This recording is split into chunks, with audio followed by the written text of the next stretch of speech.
जय भोले की हर हर महादेव बम बम भोले। आज मैं आपको सुख सागर 9वें स्कंद का 14वां अध्याय सुना रही हूँ। सूरज कुल की कही कथा, पुनि बोले मुनि बैन, चंद्रवंश वर्णन करूँ सुनो भूप गुण ऐन। सुनिए, श्री सुखदेव जी बोले, हे राजन, हजार मस्तक वाले परम पुरुष भगवान नारायण की नाभि से कमल उत्पन्न हुआ। फिर कमल में श्री पितामह ब्रह्मा जी हुए।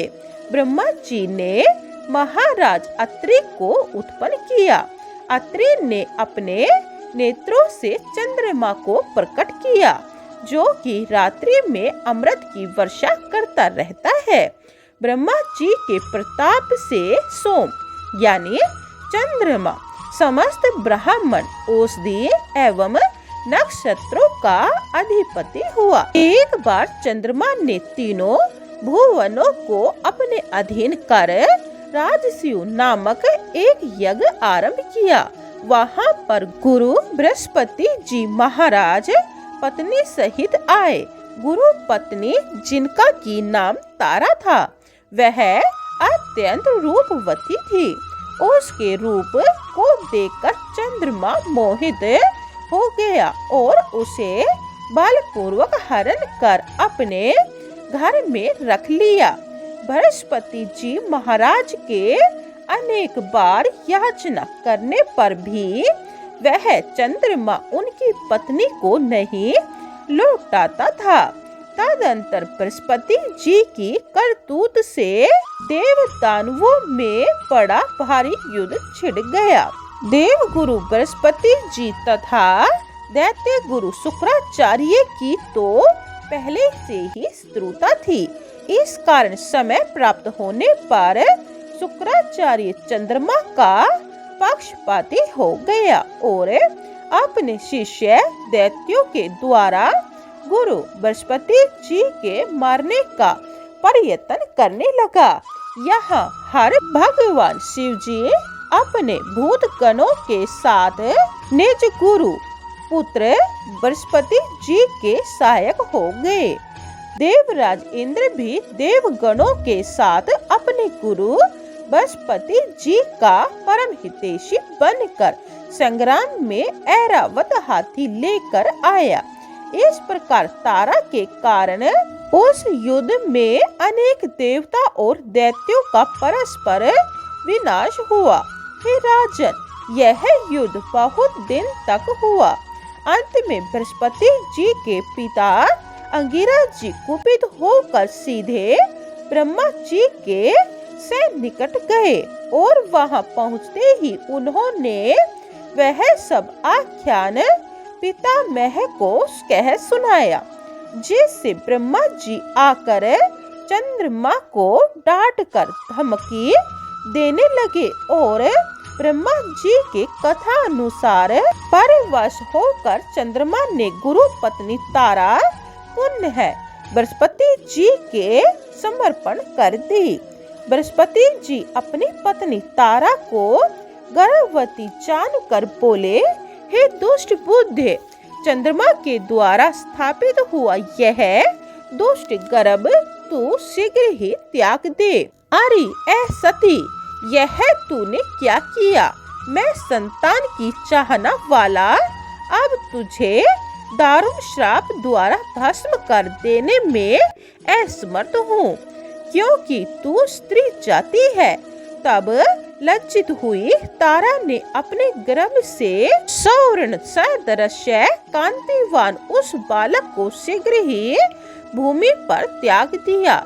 बालक के रूप को देखकर बृहस्पति जी लुभायमान हो गए और वहां पर चंद्रमा भी बालक पर मोहित हो गया।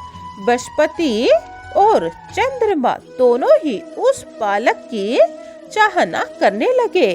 चंद्रमा कहने लगा, मेरा बालक मुझे दो, और देवगुरु कहने लगी, इसमें तेरा अधिकार ही क्या है, मैं नहीं देता। हे राजन, बस इसी बात का उन दोनों में परस्पर विवाद होने लगा। तदंतर ऋषिगण एवं देवगण आकर तारा से पूछने लगे, हे भद्रे, यह बता कि यह बालक किसका बीज है। परंतु लज्जित हुई तारा उनको उत्तर न दे सकी। अंत में वह बालक बोला, हे माता, मुझे शीघ्र बता, मेरे पिता कौन है। तब ब्रह्मा जी ने एकांत में तारा से पूछा, हे कल्याणी, तुझे यह रहस्य इस समय छिपाना उचित नहीं, क्योंकि यह छिपाना तेरा कलंक का हेतु है। तब तारा बोली कि यह बालक तो चंद्रमा का ही है। बृहस्पति जी ने उसको चंद्रमा का तेज जानकर वह बालक चंद्रमा को लौटा दिया। उस बालक को चंद्रमा अपने घर ले गए। उसकी बुद्धि निर्मल देखकर उस बालक का नाम बुध रखा। हे राजन, फिर बुध की पत्नी इला के गर्भ से राजा पुरुरवा उत्पन्न हुए। एक समय देव ऋषि नारद जी इंद्रराज की सभा में पहुँचे। वहां जाकर उन्होंने राजा पुरुरवा के रूप, बल एवं पराक्रम का अतिशय वर्णन किया, जिनको सुनकर उर्वशी कामदेव से अत्यंत पीड़ित होती हुई मित्रा वरुण के शाप के कारण पृथ्वी तल में मनुष्य योनि को प्राप्त होकर उसी राजा पुरुरवा के से निकट पहुंची। वह उर्वशी भी परम सुंदरी थी। अतः उसके रूप को देखकर मोहित हुआ राजा पुरुरवा बोला, हे उर्वशी, आओ बैठो। कहिए, मैं इस समय तुम्हारा क्या सत्कार करूं? मुझे यह आशा है कि तुम मेरे साथ समय तक आनंद पूर्वक विहार करते हुए इस जीवन का लाभ उठाओगी। तब उर्वशी बोली, हे प्रिय, जो पुरुष रूपवान, समर्थवान एवं पराक्रमी होता है, रमणियों का विशेष रति हुआ करती है। मैं भी आपके रूप पर मुग्ध होकर आपकी सेवा करने की इच्छा करती हूँ और इसी कारण मेरा यहाँ पर आना हुआ है।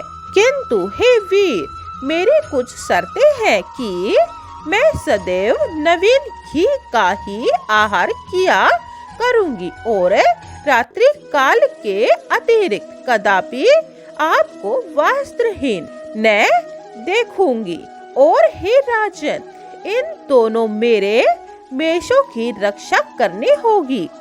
यह सुनकर राजा पुरुरवा ने उस उर्वशी की तीनों बातें स्वीकार कर ली और उन दोनों मेषों को सुरक्षित रखा और देवगणों में उर्वशी के साथ आनंद का उपभोग एवं विहार करने लगा। इस कारण परस्पर विहार करते हुए उन्हें बहुत समय बीत गया। एक दिन देवराज इंद्र ने उर्वशी को अपने भवन में न देखकर उसको ढूंढ कर लाने के लिए गंधर्वों को भेजा। वे गंधर्व मध्य रात्रि में जबकि जगत अंधकार रूप हो रहा था, मनुष्य लोक में पहुँचे और उन्होंने जब पुरुरवा से सुरक्षित वे जो मेष है उन्हें छिप कर चुरा लिया और चल दिए। उर्वशी का मेषों पर सूत के समान प्रेम था, अतः अपने मेषों को वहां न देख कर वह घोर रुदन करती हुई बोली, हाय, मैंने तो राजा को वीर समझ रखा था, वह तो नपुंसक ही निकला। मैं तो राजा को विश्वास पात्र समझकर अपने प्यारे मेषों से भी हाथ धो बैठी। यह उर्वशी के वाक्य नग्न अवस्था में ही राजा पुरुरवा के तीक्ष्ण बाण के समान हृदय में चुभ गए और उसी क्षण अपनी तलवार लेकर उन चारों का पीछा करने लगा। गंधर्वों ने उसे अपने पीछे आता हुआ देखकर भयभीत हो मेषों को तो वहीं छोड़ दिया और स्वयं वे अपने प्राणों को बचाने के लिए लक्षित हो कहीं भाग गए। तदंतर राजा पुरुरवा उर्वशी के दोनों मेषों को लेकर अपने महल पर लौटे कि अकस्मात आकाशवाणी में बिजली चमक उठी और जिसके प्रकाश से राजा को वस्त्रहीन हुआ उर्वशी ने देख लिया। उर्वशी का कहना था कि रात्रि काल के अतिरिक्त आपको कदापि वस्त्रहीन न देखूं, किंतु देववश वे उस समय शीघ्रता के कारण राजा अपने उस प्रण को भूल गया था जिससे वस्त्र धारण न कर सका। राजा की प्रतिज्ञा नष्ट हुई देखकर उर्वशी अपने धाम को चली गई। पुरुरवा अपनी प्रिया को वहां न पाकर शोकाकुल हुआ, विलाप करने लगा और उन्मत्त हुआ पृथ्वी मंडल पर चारों दिशाओं में उसे ढूंढने लगा। उर्वशी की खोज करते हुए राजा को कई वर्ष व्यतीत हो गए। अपनी प्रिया उर्वशी के बिना उस राजा ने अन्न जल तक त्याग दिया। उसकी कांति क्षीण हो गई। कुछ समय के अनंतर राजा पुरुरवा नदी के तट पर पहुंचा। वहां 5 सहेलियों के साथ लिए उर्वशी आई थी। उसे देखकर राजा कहने लगा, हे प्रिय, ठहरो ठहरो, तुम्हारे बिना संसार में कुछ भी नहीं सूझता। क्या तुमने मुझे त्याग दिया है? हे देवी, यदि तुम मुझसे दूर रहोगी तो मैं इस देह को त्याग दूंगा और इस शरीर के मांस को हिंसक जीव खाकर अपनी भूख दूर करेंगे। और वशी बोली, हे राजन, आप धैर्य धारण कीजिए। क्षण मात्र के आनंद के कारण जो कि सर्वथा नाशवान है, उसके लिए आप अपने अमूल्य प्राण व्यर्थ में ही खो रहे हैं। यह कोई बुद्धिमानी नहीं। सुनिए, स्त्रियां तो स्वभाव से ही प्राय क्रूर होती हैं। उनका कोई प्यारा नहीं। वे तो अपने स्वार्थ के कारण पति, भाई, पिता, पुत्र आदि तक को मार डालने में नहीं चूकती। भूख शांति के लिए जिस प्रकार गाय नवीन घास के मिलने की इच्छा करती है, इसी प्रकार वे भी नवीन नवीन पुरुषों की इच्छा किया करती है। क्या आप अभी अनभिज्ञ हैं? फिर भी आपके स्त्रियों में इतनी रति है। मेरी समझ में यह आपको कदापि उचित नहीं। हे राजन, यदि आपकी ऐसी ही इच्छा है तो 1 वर्ष के अंत में केवल 1 रात्रि आप मेरे साथ विहार कर सकते हैं, जिससे आपके पुत्र होंगे। मैं तो इस समय आपके सहवास से गर्भवती हो चुकी हूँ, अतः आप क्षमा कीजिए। श्री सुखदेव जी कहने लगे, हे राजन, तब राजा पुरुरवा उस उर्वशी को गर्भवती जानकर अपने पुर को चला गया और तभी से लेकर व्यतीत दिनों को गिनने लगा। उसके मिलने की चाहना लिए हुए वह राजा उस समय प्राणियों को धैर्य देता हुआ रोक रहा था और इस प्रकार 1 वर्ष बीतने पर राजा पुरुरवा कुरुक्षेत्र पहुंचा और वहां जाकर उसको प्राप्त कर प्रसन्न होता हुआ एक रात उसके साथ विहार करता रहा। दूसरे दिन प्राय राजा को उदास देखकर उर्वशी समझाती हुई कहने लगी, हे राजन, आपको यदि मेरे साथ निरंतर रहने की इच्छा है तो आप गंधर्वों को प्रसन्न कीजिए, जिससे वे प्रसन्न होकर मुझे आपके स्मरण कर देने और फिर आपको कोई संताप भी प्राप्त न होगा। श्री सुखदेव जी कहने लगे, हे राजन परीक्षित, फिर उस राजा ने वैसा ही किया। तब प्रसन्न हुए गंधर्वगण अपनी इच्छा से उस राजा को एक अग्नि स्थाली दे गए। वह राजा तो कामग्ध हो ही रहा था, अतः उस थाली को ही अपनी प्रिया उर्वशी मानकर वन में विचरने लगा। उसे पुनः ज्ञान हुआ कि अरे यह तो अग्निस्थली है।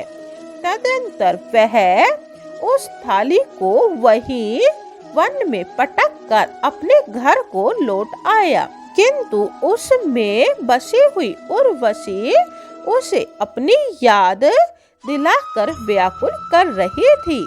तब त्रेता युग के आरंभ समय में स्वर्ग प्राप्त करने वाले शुभ कर्मों का एवं तीनों वेदों का ज्ञान राजा पुरुरवा के अंतःकरण में उदय हुआ।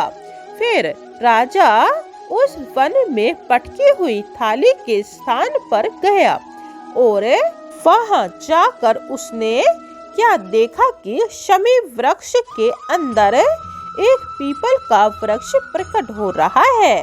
उसके अंदर अग्नि जानकर राजा ने उस पीपल की 2 अरंडियां बनाई, जिससे कि मुझे अंत में उर्वशी लोक प्राप्त हो। राजा पुरुरवा इसी कामना को लेकर ऊपर की अरण्य को अपने रूप की एवं नीचे की अरण्य को उर्वशी के रूप की एवं दोनों अरण्यों के मध्य में जो काष्ठ था उसको अपने पुत्र रूप की कल्पना करता हुआ तथा मंत्रानुसार उनका ध्यान करता हुआ अरण्य मथने यानी रगड़ने लगा। तदंतर उसके मथन करने से जातवेदा नामक अग्नि प्रकट हुई। तब राजा पुरुरवा ने उस जातवेदा अग्नि को अपने पुत्र स्वरूप से मानकर 3 भागों में विभक्त कर दिया। तब राजा के द्वारा अग्नि देवत्रीय विद्या के प्रभाव से आहवनीय, गहरे पत्ते एवं दक्षिणाग्नि नामों से कहलाई।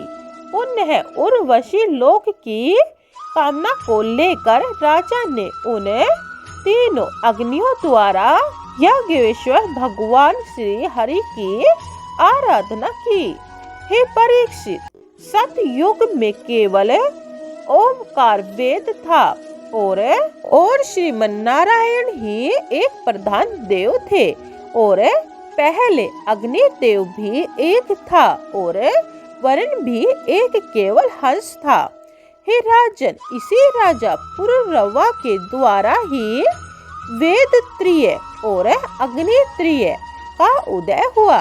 पुनः राजा पुरुरवा अग्नि को संतति रूप से स्वीकार कर अंत में गंधर्व लोक को प्राप्त हुए। बोलिए ओम नमः भगवते वासुदेवाय। 14वां अध्याय समाप्तम। जय भोले की 15वां अध्याय यह आप दूसरी वीडियो में सुने। जय भोले की हर हर महादेव बम बम भोले।